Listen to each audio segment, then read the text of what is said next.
Hey guys, so I was going to do a Temtem video regarding the evolutions of the starter Temtem. However, this trailer from the official Pokemon channel just dropped alongside the recent Pokemon Direct from this morning, and I felt like venting my thoughts on this and that they'd be extremely relevant. So let me start by saying that it's not my intention to completely crap on this DLC, nor it is my intention to suck off Game Freak for adding more content to Swish. My intention instead is to give my honest opinion on the expansion as a whole and look at the big picture. With all that being said, let's get right into it.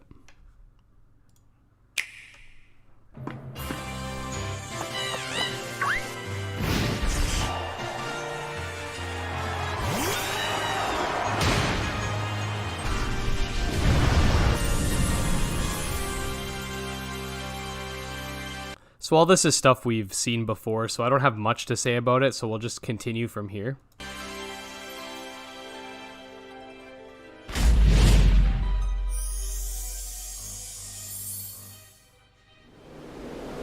So yes, Pokemon Sword and Shield is going to have an expansion pack, so let me be clear, I don't have an issue with games having expansive paid downloadable content by any means. What I do have an issue with, however, is the game being incomplete like Sword and Shield is, and then having the audacity to charge money for what looks like the rest of the game. Now, it's no secret, whether you enjoyed or were disappointed with Sword and Shield, it's heavily lacking content. The game felt rushed, and not only did it cut Mega Evolutions, Z-moves, over half the total number of Pokemon, having a Silphco-esque dungeon, a meaningful evil team, abilities, multi-battles in the Pokemon Tower, moves, the damn GTS, as well as a million other fan-favorite features that seem to never stick despite fan outcry. You know, Pokemon following you, the battle frontier, etc. But it also felt like the most watered-down Pokemon game I've ever played. The only thing the game really does have going for it is its wild area, which would have been a great opportunity to introduce tons of side quests and have, you know, a Pokemon game where you can actually catch a 890 between the two versions. The wild area just completely fails to deliver. There's no meaningful side quests. There's only 400 Pokemon, which heavily handicaps this game. Instead, all we get is boring raid battles with, you know, these ridiculous Gigantamax looking Pokemon like the Cake, the Skyscraper, and Snorlax with a damn forest on its stomach for no reason. Those are just a few problems I have with the expansion, as it makes me feel like Game Freak intentionally left certain features out with the sole purpose of selling it to us back. The fact that the game is $80, and I'm talking about Canadian currency, just so everybody knows. I know it's $60 in the US, but it's $80 compared to the $50 Sun and Moon games. It should have more content just as a base, but the truth is it doesn't. The expansion could have been what the game needed to feel complete in the first place and make it feel like it's worth $80, but instead, we have to fork over even more cash for a complete product. Anyways, I'm not even 25 seconds in and I've already had this much to say, so let's continue.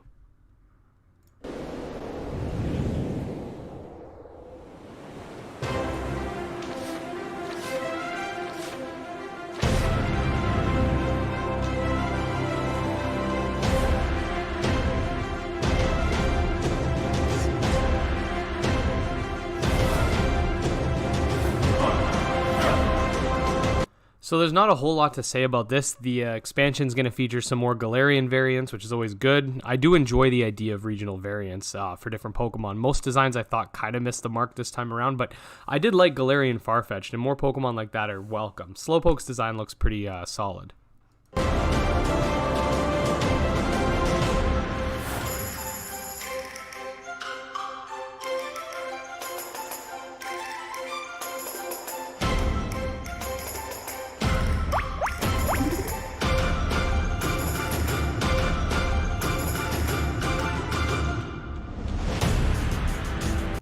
So more customization's great, seeing as the base game felt really lacking in the customization department, not necessarily compared to other Pokemon games, but more so compared to other RPGs, especially if you decided to be a male character. What I would really like to see in a Pokemon game, though, is the ability to create your own character from scratch, like RuneScape or other RPGs do. You know, let me pick my height, my weight, etc. I don't always want to be a little kid, but again, more customization is welcome, so I'm going to give this to them for sure.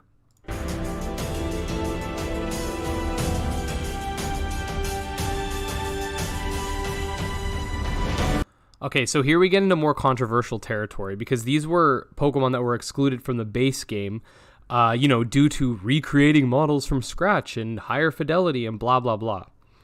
So this is stuff that's widely been debunked. This is no doubt another example of selling back to us features that should have been in the game from day one. Also, on a side note, Venusaur and Blastoise, yeah, those are already in the code. They're just unavailable to capture, so they're not even new additions that they're selling us back necessarily.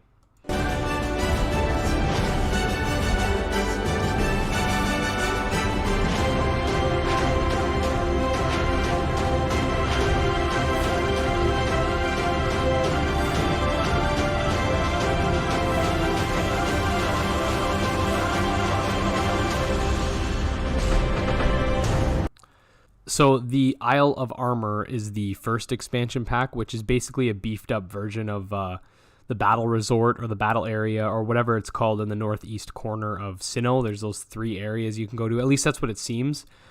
There is a little more information regarding these if you go to the Pokemon site, but as far as we know right now, we're not sure how long this post-game content's going to be. But again, it basically seems to be the post-game we never got because you don't get nothing in Sword and Shield. And the fact that you usually don't get a good post-game in a lot of the first entries into the game, that's not an excuse for an $80 game not to feel like an $80 game. I also want to nip this in the butt while we're here. I hear a lot of people talking about how this is better because we don't get a Pokemon bow and arrow or whatever, and how Game Freak is listening to the fans and whatnot. So we spent $80 on an incomplete product. Now we're likely going to have to spend another $20 to $30 more to make said product feel complete. I am, of course, talking Canadian currency here, so just keep that in mind. You get my point regardless. People were rightfully upset with Ultra Sun and Ultra Moon being so similar to Sun and Moon, and just because Game Freak is doing something slightly less scummy than copy-pasting the same game with slight differences and selling it a year later, that doesn't excuse them from releasing a rushed product and then charging more. I shouldn't have to pay extra money for a game that already costs $30 more to feel more complete. I shouldn't be able to complete an $80 Switch title in 18 hours without even trying to speed up and not have any side activities to lengthen the story. Not only that, but if you think about it, if you bought Ultra Sun and Sun, that would cost about $100 before taxes, again, Canadian. If you buy Sword and then the expansion, you're looking at least the same price if the expansion's only $20. And regardless of that fact, Sword and Shield are Switch titles that appear to have less content in them than games like Heart Gold and Soul Silver. But anyways, let's get on to the second DLC, which, by the way, if you want only one or the other, that's too bad. You have to buy them together.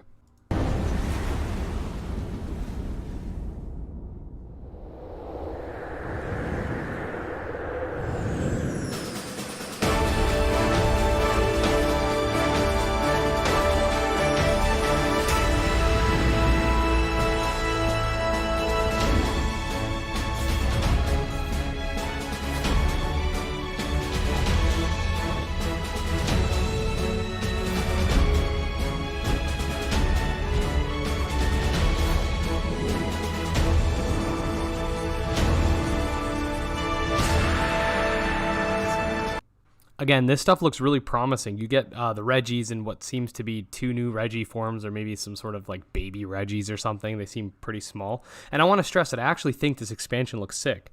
My issue is that the base game is not complete enough to justify paying for the extra content.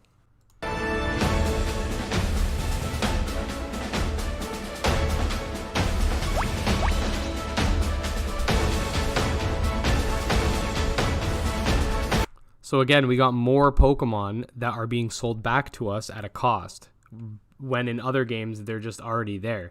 This is the type of stuff that NBA 2K20 and FIFA and all those games that people call scummy, or Fallout 76 cutting scrap bots and refrigerators from the original base game and then selling it back to you. This is the same stuff, but people seem to not really care when Pokemon does it.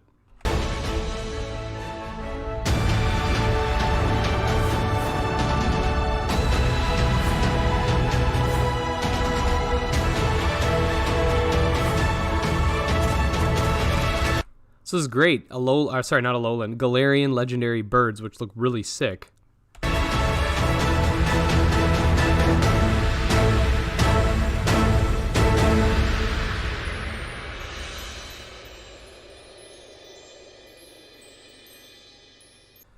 So sorry for the cut here. I kind of messed up my recording, so I'm just fixing it now. So anyways, after this point, we do get some legendary reveals and whatnot, and there's not too much to talk about. It's more of a cinematic thing, so I'm just going to play that now while I just get my sort of closing thoughts out. So my issue isn't that the DLC looks trash. On the contrary, I would rather an expansion like this, which looks pretty promising, than have to wait a full year for a virtually identical game. My issue is what we paid for. I find Nintendo has no issue screwing its fans and charging them extra, and its fans will just sit there and take it. Like, look at the Wii U. This is a console that completely flopped, and what did those of us who bought a Wii U get? Basically no good games other than remakes and a couple gems here and there. No third-party support, and a super short console generation that would have us forking up another $400 if we wanted to upgrade to Switch. No rebate, no nothing. It's like, sorry, this console sucked, and we're making you buy a new one 3 years later that isn't backwards compatible, and we're going to make it a hybrid so that we can ride the 3DS's coattails. Have fun. Sword and Shield isn't much different. If a game is poorly received by fans, you'd think it'd be pertinent for a developer to compensate fans for the money they felt that they wasted buying into a product, not to further milk them for money to get the full experience that they should have got at base price value. It's like ordering a steak only to get half the steak and then having to pay extra for the rest of it. It just doesn't sit well with me. If Sword and Shield felt like a full fleshed out game, I wouldn't have an issue with the DLC. Like I said, it looks great. I have no complaint about how it looks, to be honest. I mean, I personally don't like Dynamax, so if they scrap that whole concept, I'd be very happy, but that's not going to happen. It seems like the director not being Masuda this time around actually helped. It seems that this director actually isn't burnt out and maybe has a little bit of passion left in him. Because, to be honest, like, don't get me wrong, I love the work that Game Freak's done over the years, but you can feel the lack of passion with the latest couple gens. Anyway, like I said, it looks good, and if this was part of the base game, it would definitely, at least from what I've seen, depending on the length of the content, justify an $80 price tag. So before I decide to go, I did want to curb a couple of counter arguments that I've heard. I have a couple notes here, so I'm just going to go off that. So the first one is, well, the Pokemon will be patched for everyone, so you don't have to pay.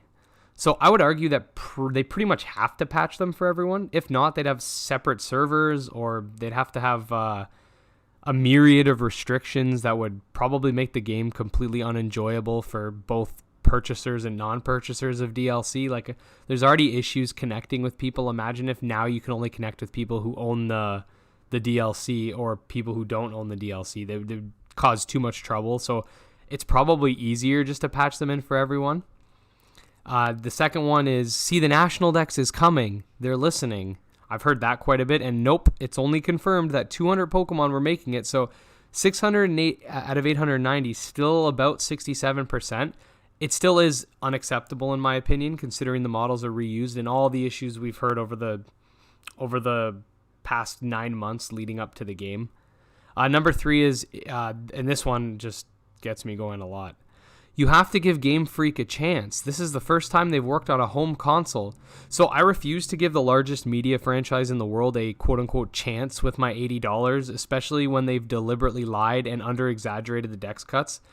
Also, if Game Freak cared enough about its fan base, it wouldn't monetize the expansion, much in the same way that CD Projekt Red isn't even monetizing its Cyberpunk expansions. I'm not even saying that expansions have to be free, but if you're going to release an incomplete product, at least give the expansion out. Like, oh, sorry guys, the product wasn't quite done. Here it is. It's still unacceptable, but it's better than just try to over monetize everybody. Now, the fourth note I have here that I hear people say, it's just like, this is probably the cream of the crop. Nothing can possibly make you happy. So it's the idea that just because what is happening now isn't good enough, that nothing's good enough, or because I have a critique, I'm just unsatisfiable. Now, that's wrong. Games like Heart Gold and Soul Silver, Black and White 2, those games made me very happy. So the problem is that the game has to have enough content to justify its price tag. That is the issue. The fact that you can even compare Sword and Shield to a game like Heart Gold and Soul Silver is sad, because Heart Gold and Soul Silver are DS games. X and Y, which also felt very incomplete and people have had problems with, just not as many because at least there weren't as many cuts, that shouldn't be compared to Sword and Shield. Sword and Shield, it's on its own level. Like, the Switch is more powerful than anything Pokemon's ever been run on. The difference is insane compared to the DS. Anyways, with all that being said, I just thought I'd give my thoughts on the situation. I'm not trying to hate on Pokemon because in reality, I do love the franchise. I just think it's taken a nasty turn and fans need to speak up against it. It's not okay when companies like Activision, EA, and Bethesda release these unfinished products and force you to pay for the complete version. And it's not okay when Game Freak does it. Nintendo's always had this strange sort of shield when it comes to their greedy practices. For example, Link's Awakening. This is a great example. It's an $80 game, Canadian, again, just because it's made from the ground up, or at least that's what we're led to believe. The Spyro and Crash trilogies were also made from the ground up. They didn't have the engines when they made these games. And they include 3 games in each disc, and they're $50 each. And they're made by Activision. Activision. This is Activision. All I'm trying to say is that fans need to wake up. Stop wearing those rose-colored glasses and take off the kid gloves. We need to criticize scummy business practices when they happen. I get it. Everyone's got to get paid. Can't be like this. You're going to hurt your fans. You still got to provide a service. So anyways, before you decide to hit that dislike button for me criticizing the Pokemon franchise or Nintendo, God forbid I do a video criticizing the Switch. I'm sure that'll get positive reception. Before we do any of that, why don't you just tell me why you dislike it? Tell me your counter arguments. I notice a lot of videos that do criticize Nintendo. They'll have a ton of dislikes, but there won't be much talk about what's wrong with the video in the comment section. I'd like to hear your counter arguments. If you're going to dislike the video or even like the video, let's talk about it in the comments. I want to have an open discussion. Anyways, for more gaming related content, including Pokemon, Temtem, Dark Souls, etc., make sure to hit like, subscribe, and until next time, peace.